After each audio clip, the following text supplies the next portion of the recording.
Hey, welcome to The Explainer. Today, we're going to tackle two words you've probably heard thrown around a ton, from tech startups to, well, pretty much everywhere: Agile and Scrum. So let's kick things off with a big question, right? How in the world do you build something awesome, like a new app or a really complex product, when everything around you is constantly shifting? Customer needs change, technology evolves, the market goes sideways. This right here is the exact problem Agile was born to solve. Okay, so to really get what Agile is all about, we got to start with the philosophy behind it. This is the Agile mindset, the why that drives the whole approach. And you got to think of it less like a strict rule book and more like a totally different and really powerful way of thinking. At its core, Agile is all about one thing: flexibility. You know how old school projects would have this giant, super detailed plan up front that you had to follow no matter what? Well, Agile throws that out the window. The whole idea is to move in short cycles. You build a little piece, you get feedback, you learn from it, and you adapt. It's that simple. This right here, this is basically the DNA of Agile, and it comes from the original Agile Manifesto. Now, it's not saying that things on the right, like processes and documents, are bad. Not at all. It's just saying that the things on the left, the people, the working product, actually talking to your customer and being able to change course, are way more important. It's a huge shift in what you focus on.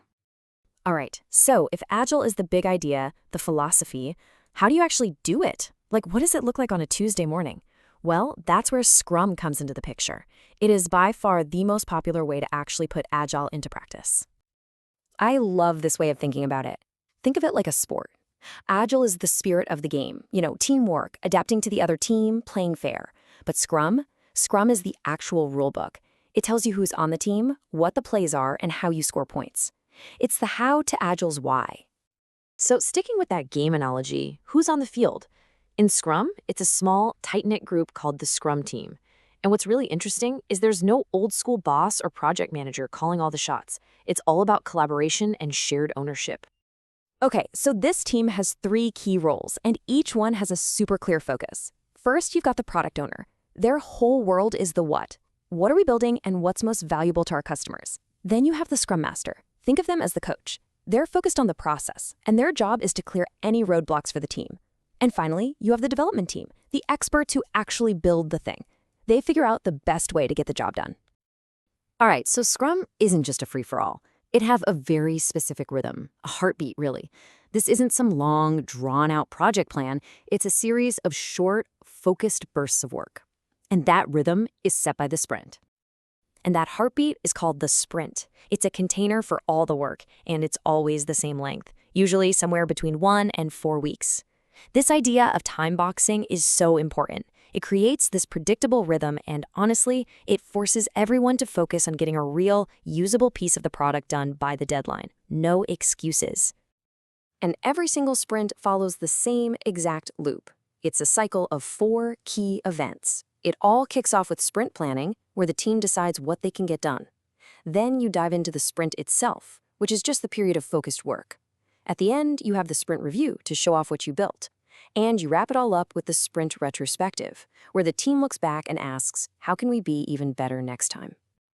Now, inside that sprint, there's this little daily ritual that is super important: the daily scrum. And let me be super clear about this. This is not a status report for some manager. No. This is a quick 15-minute huddle for the team, by the team. It's their chance to sync up and make a game plan for the next 24 hours. Okay, so we've got our team and we've got our rhythm.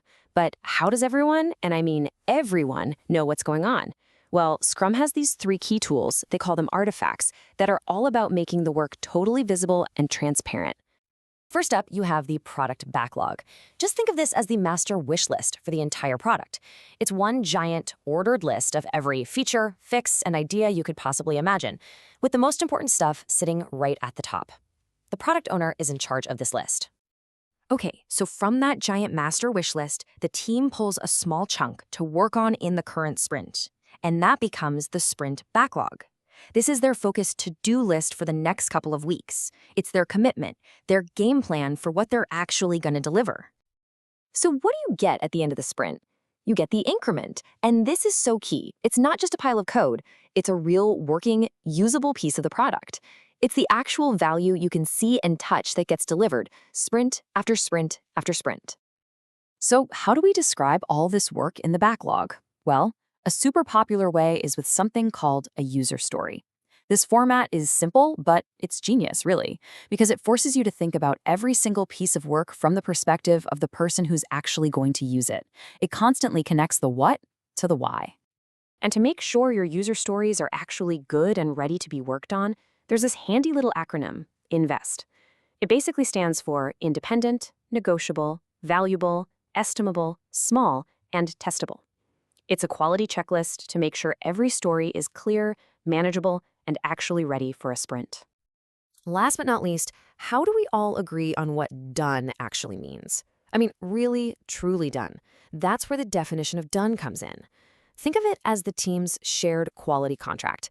It's a checklist everyone agrees on, like code is reviewed, all the tests are green, stuff like that. It is absolutely crucial for making sure everyone is shipping high-quality work every single time. So let's just tie this all together with a bow. It's actually pretty simple when you boil it down.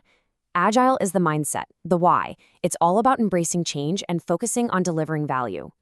And Scrum? Scrum is the playbook, the how.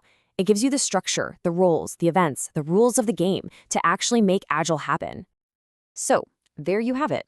Understanding Agile and Scrum is really like getting the playbook for a whole new way of working, a new way of solving complex problems.